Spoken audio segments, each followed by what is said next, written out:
Chapter 8, 8.3, General Structure of the Synovial Joint by Leslie Gutierrez.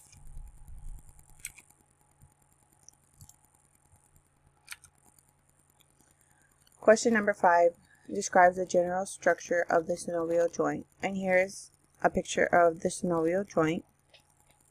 Here's the synovial membrane, the article cartilage, and the joint cavity fill of the ligament.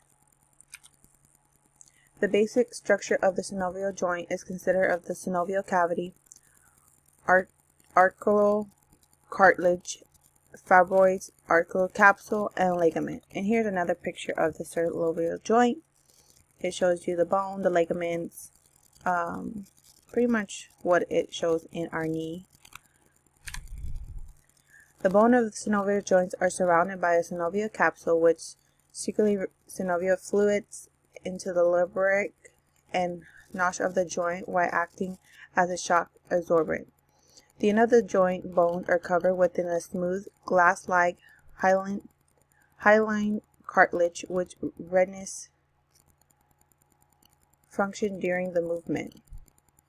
A synovial joint consists of the synovial cavity, dense tissue and form of the articular capsule, normally associated with accessory ligament. And here goes another picture of the synovial joint.